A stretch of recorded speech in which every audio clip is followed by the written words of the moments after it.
तो गाइज आज थी मिड कैप निफ्टी की मंथली एक्सपायरी, और जैसा कि हमेशा मिड कैप निफ्टी करता है पूरे दिन साइडवेज होना इसकी एक आदत सी बन चुकी है एक्सपायरी वाले दिन खासकर। और आज भी कुछ वही हुआ है। हालांकि जैसा कि हमने बात करी थी, बैंक निफ्टी में हमने 52,200 का टारगेट दिया था, आज पहले दिन ही 52,200 का टारगेट गैप अप के साथ ही आ गया। तो कहीं ना कहीं काफ़ी सारे लोग आज निराश हुए होंगे जिन्होंने पोजीशन नहीं बनाई होगी।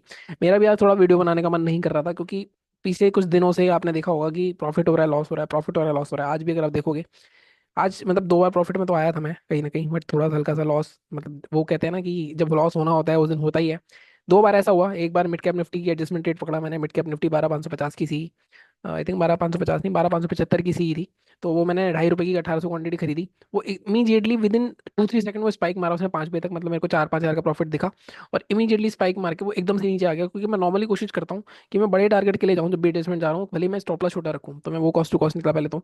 उसके बाद बैंक एक्स में, अब प्रॉब्लम क्या थी मेरे पास, मैंने सारे पैसे विड्रॉ करके 10,000 ही रुपये रखे हुए थे इसमें, क्योंकि मैं हमेशा बोलता हूँ आपको कि मंडे फ्राइडे मेरे अच्छे नहीं जाते हैं। तो उससे पहले मैं नॉर्मली, मेरी पॉलिसी यही रखी हुई है मैंने अभी कुछ दिनों से, कि मैं हर हफ्ते स्टार्टिंग 10,000 से ही करता हूँ, फिर जैसे जैसे ग्रो होता है नहीं होता है, ऐड करना है नहीं करना, उस हिसाब से करता हूँ। इसमें भी बैंक एक्स में भी लास्ट में मैंने 3:15 बजे ट्रेड करा था, ₹5 में 900 क्वांटिटी खरीद पा रहा था, क्योंकि मेरा मार्जिन नहीं था। अगर मेरे पास थोड़ा मार्जिन होता, 1,800 क्वांटिटी खरीद देता, तो ₹10 तक गई, मेरा डबल हो गई। 3,500 का उससे पहले लॉस था। ये जो 5,000 आप लॉस देख रहे हो, इससे पहले अगर 5,000 हटा दोगे तो इससे पहले ये सारे ट्रेड्स थे मेरे, और 3,500 के आसपास का लॉस था मेरा। तो यहाँ पे कुछ हजार रुपये प्रॉफिट में आ गया मैं, 5 का 10 मेरे को दिख रहा था, बट मैंने बुक नहीं करा। आज जैसे मैंगेक्स की मंथली एक्सपायरी थी, तो मैं कोशिश कर रहा था, क्योंकि पुट उस टाइम कुछ ₹40 की चल रही थी। तो मुझे लगा था कि कम से कम 15-16 रुपये तक तो जाना चाहिए इसको। बट अगेन फिर से वही आप कह सकते हो कि डबल हो गया, उसके बाद भी बुक नहीं करा मैंने। ग्रीड कह लो कुछ कह लो, लेकिन वहां से मार्केट फिर नीचे ही आ गया, उसके बाद गया ही नहीं ऊपर। तो बड़ी दिक्कत हुई आज थोड़ी ट्रेड करने में, एडजस्टमेंट ट्रेड करने में। असली रीजन क्या था, आज मेरा मूड भी थोड़ा सा ऑफ था, ऑफिस में कुछ मेरे हो गया था। तो उस वजह से 2:45 पे मैंने ट्रेड करा। आपने देखा होगा टेलीग्राम पे मैंने आज कोई भी मैसेज नहीं डाला था। नॉर्मली ऐसे केसेस में आपको ट्रेड नहीं करना चाहिए, अवॉइड करना चाहिए। बट वही है कि ट्रेडर जो होता है, कंट्रोल नहीं है उसके अंदर, तो फिर ऐसा ही होता है, लॉस होता है। रिग्रेट होता है उसके बाद उसको कि उसको ट्रेड नहीं करना चाहिए था। कहीं ना कहीं गैप अप में हमारा कोई लेवल तो एक्टिवेट हुआ नहीं, सारे लेवल के ऊपर ही मार्केट ओपन हुआ। यहाँ पे भी ओपन हुआ, अगर आप देखोगे यहाँ पे भी ओपन हुआ। 50 EMA के हिसाब से फिर भी आपको ट्रेड मिला होगा एक बैंक निफ्टी में। अभी बात करेंगे उसके बारे में। लेकिन मार्केट, अगर मैं एक्सपायरी पॉइंट ऑफ व्यू से बात करूँ, monthly expiry point of view से मिड कैप में बात करूँ, तो अगेन मिड कैप ने फिर से वही चीज़ करी जो हमेशा करता है वो। बट कोई बात नहीं, अब आगे देखते हैं आगे क्या हो सकता है। मिड कैप निफ्टी कहीं ना कहीं अब अगले मंथ की बात होगी इसकी, क्योंकि मंथली एक्सपायरी इसकी खत्म हो चुकी है। वीकली एक्सपायरी अब इसकी होगी नहीं आज के बाद। आज आखिरी एक्सपायरी थी इसकी मंथली के हिसाब से। अब अगले मंथ जो लास्ट मंडे होगा, उस टाइम इसकी मंथली एक्सपायरी हुआ करेगी। ठीक है, तो इसको हम अब हटा देते हैं। बात कर लेते हैं अब निफ्टी, बैंक निफ्टी में क्या हो सकता है। बैंक निफ्टी, सबसे पहले सबको डिलीट करते हैं, डबल्स की बात करने का कोई फायदा है नहीं। अब यहाँ पे सबसे पहले मैं आपको डेली चार्ट पे एक चीज दिखाता हूँ। देखो, डेली चार्ट पे जैसा कि मैंने आपको कल भी बोला था, अगर आप मेरा लास्ट वीक का भी वीडियो देखोगे, वीकली वीडियो जो मैं बनाता हूँ हर वीक, तो उसमें भी मैंने आपसे बोला था कि बैंक निफ्टी दोबारा से अगर इस रेंज के अंदर आ जाता है, ये रेंज मैंने आपको दिखाई भी थी और मैंने बताया भी था, डेली चार्ट पे क्लोज करता है इस रेंज के अंदर आता है, तो फिर से इस जोन के टारगेट के लिए हम जा सकते हैं। अगर आप मेरा वीडियो देखोगे तो आपको उसमें क्लियर हो जाएगा। वही हुआ है कहीं ना कहीं। अब क्या मार्केट इसको ब्रेक करेगा या फिर मार्केट यहाँ से रेसिस्टेंस लेगा? देखो, ये जो लेवल है, अगर आप देखोगे ये लेवल जो है हमारा 52,670 का, ये ऑलमोस्ट अगर आप देखोगे 1, 2, 3 बार टेस्ट हो चुका है। अब नॉर्मली क्या होता है, जितने भी जो सेलर्स होते हैं वो इसको रेसिस्टेंस की तरह लेंगे और सोचेंगे ये ब्रेक नहीं होगा। लेकिन जब भी इस तरह का न्यूज मोमेंटम होता है, तो कोई रेसिस्टेंस काम नहीं करता। मुझे ऐसा लगता है मार्केट हो सकता है कल यहाँ तक आए, और परसों हो सकता है इसको ब्रेकआउट भी कर दे, परसों एक्सपायरी है इसकी मंथली। तो इस तरह का मेरा व्यू चल रहा है कहीं ना कहीं। ठीक है, तो इसके हिसाब से मेरे को पोजीशन भी बनानी है। अब हो सकता है मोस्ट प्रोबेबली कल मैं पोजीशन बनाऊंगा इसमें, बैंक निफ्टी में। लेकिन ये चीज़ हो सकती है। ठीक है, इसके अलावा अगर मैं बात करूं सेलिंग की, तो सेलिंग कहाँ आएगी उसके लिए? आज के लो सबसे इंपॉर्टेंट है। आज का लो जब तक नहीं टूटता तब तक सेलिंग के लिए हम नहीं सोच सकते। 15 मिनट के चार्ट पे एक बार चल लेते हैं, हालांकि बीच में 52,000 का लेवल भी है। तो एक बार मैं 15 मिनट के चार्ट पे चलता हूँ, और यहाँ पे लेवल्स स्पेसिफिक क्या लेवल्स रहेंगे हम उसके बारे में बात करते हैं। एक मिनट गाइस, देखो, ये वाला जोन इस जोन की बात कर रहा हूँ मैं। अगर मैं इसको आज अर्ली चार्ट पे भी कर लूँ, तो भी आपको बहुत ईजिली दिखेगा कि मैं किस जोन की बात कर रहा हूँ। देखो, थोड़ा मैं अर्ली चार्ट पे आपको इसलिए दिखा रहा हूँ ताकि हमें क्लियरली दिखे ये जोन। ये वाला जोन अगर आप देख रहे हो, ये जोन इतनी बार टेस्ट हो चुका है कि इस बार भी लोग सोचेंगे आज इस लेवल पे होल्ड करा है। या तो कल गैप अप के साथ ही हो सकता है क्रॉस कर जाए, या फिर कल थोड़ा और कंसोलिडेट करे यहाँ पे, और फ्राइडे वाले दिन, वेडनेसडे बैंक निफ्टी की एक्सपायरी वाले दिन ब्रेकआउट करे। ऐसे होने के पूरे पूरे चांसेस है। अब ऐसा कब नहीं होगा? अब जब मार्केट में देखो गैप अप हुआ, अगर आप देखो यहाँ पे गैप अप हुआ, यहाँ से रैली करता आ रहा मार्केट, एक तरह का इस तरह देखोगे एम पैटर्न सा बना रहा है, तो ये जोन मार्केट जब तोड़ेगा 52,000 के नीचे आएगा, तो हो सकता है गैप फिलिंग के लिए दोबारा सेलिंग आ जाए यहाँ से, क्योंकि रिजेक्शन भी है। ये देखो बार बार सेलिंग आ रही है यहाँ से, ठीक है, लेकिन इसके चांसेस थोड़े से कम है क्योंकि बहुत बार टेस्ट हो चुका है। अब हम बात कर लेते हैं सेलिंग का लेवल, आपको क्लियर हो गया होगा सेलिंग का लेवल क्या है हमारा। सेलिंग का लेवल अब जब तक मार्केट इस जोन के नीचे नहीं आता, 51,950, 51,930 मान लो, इसके नीचे आएगा तो सेल करेंगे।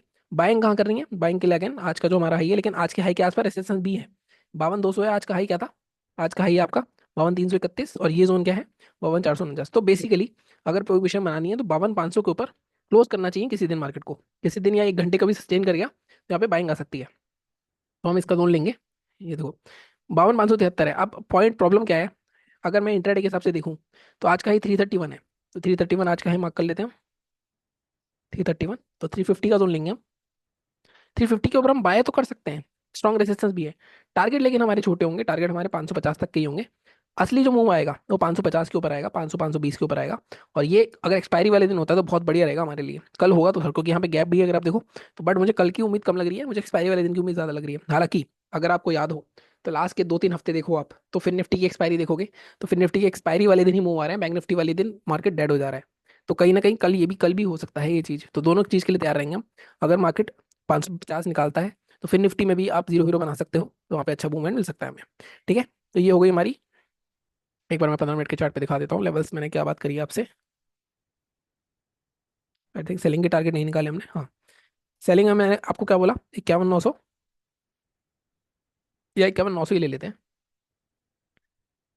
ठीक है, 51,880, इसके नीचे अगर मार्केट आता है तो हम इस 50 में तक तो एटलीस्ट मिल ही सकते हैं हमें, मतलब ये ऑलमोस्ट 200 पॉइंट हमें आराम से मिल सकते हैं, 200-250 पॉइंट के आसपास। ठीक है, सेकंड अगर इसके भी नीचे आता है गैप फिलिंग के लिए जाओगे, बट फर्स्ट टारगेट पे इतने टारगेट आई थिंक इंट्राडे के लिए बहुत होता है। अगर बाय करना है तो बाय के लिए बिल्कुल एग्जैक्ट लेवल है 32,353, 542 तक के टारगेट है हमारे, ये जोन में हटा देता हूँ, इसकी जरूरत नहीं है। ठीक है, तो ये हमारे हो गई बैंक निफ्टी की बात। सिमिलर सिमिलर लाइंस पे फिर निफ्टी की एक्सपायरी है। अब एक्सपायरी वाले दिन अगेन मैं फिर बोल रहा हूँ, जो एक्सपायरी इंडेक्स होते हैं साइडवेज होने की कोशिश करते हैं, तो यहाँ पे फिर से हमें देखना पड़ेगा। अगेन इसमें सिमिलर कॉन्सेप्ट पे एम पैटर्न के हिसाब से देखूँ तो ये जोन आ रहा है 23,950, और यहाँ पे लो भी ऑलमोस्ट पास में ही है, तो 23,935, या लो का थोड़ा सा बफर देते हैं, 23,900, 23,900 ही ले लेते हैं। ठीक है, 23,895, इसके नीचे अगर जाता है अगेन, इसके नीचे हो सकता है गैप फिल हो जाए क्योंकि एक्सपायरी एडजस्टमेंट होगी, बट हम फर्स्ट टारगेट रखते हैं अपना 807 का। इसके भी नीचे जाता है सेकंड टारगेट, आप गैप फिलिंग तक ले सकते हो, बट मैं आपको बोलूंगा यहाँ पे हम 750 तक जाएंगे। गैप फिलिंग के लिए भी जा सकते हो, बट इतने में भी बहुत अच्छे पॉइंट मिल सकते हैं हमें। बाइंग करनी है अगर, तो बाइंग के लिए अगेन इसका सेम कॉन्सेप्ट, यहाँ पे एक रेसिस्टेंस है 24,153, 24,100, यहाँ पे भी रेसिस्टेंस है वैसे तो। असली मूव जो आएगा वो 24,250 के ऊपर आएगा, बट अगर इंटरडे के हिसाब से 24,160 का लेवल ले सकते हो आप। टारगेट हमारे इस जोन तक के रह सकते हैं, 243 तक के, 243 निकलेगा। अगर निकला कल एक्सपायरी वाले दिन मूव आता है कल, तो 300 या 400 तक भी जा सकता है। ठीक है, ये ध्यान में रखना। ये हो गई हमारी फिर निफ्टी की बात, नीचे वाले लेवल को नो कर देना, पुराने लेवल्स हैं। निफ्टी की बात कर लेते हैं, डिलीट करते हैं सब कुछ। निफ्टी का अगर आपको याद हो वीकली टारगेट हमारा 24,500 के आसपास का है। निफ्टी में कहीं ना कहीं अब 50 के आसपास है, और एक बहुत स्ट्रॉन्ग जोन पे अगेन इसमें सेम सिनेरियो है। ये वाला जो जोन है 24,550 520 के आसपास का, अगर आप देखोगे तो ये जोन भी बहुत बार टेस्ट हो चुका है, 1 2 3 4 5 6 बार।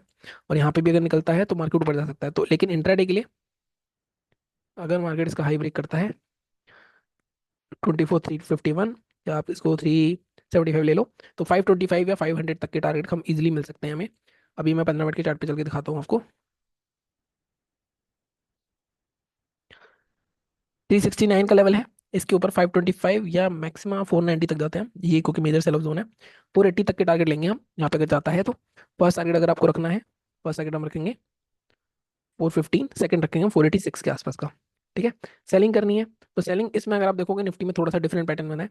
लो तोड़ दिया इसने और लो को फिर रिक्लेम कर लिया, तो कहीं ना कहीं हमें इस लो के नीचे ही सेल करना पड़ेगा दोबारा, या हम ये जोन रखते हैं 24,160 का, या 24,150 ही रख लेते हैं, आज का लो ही लगते हैं।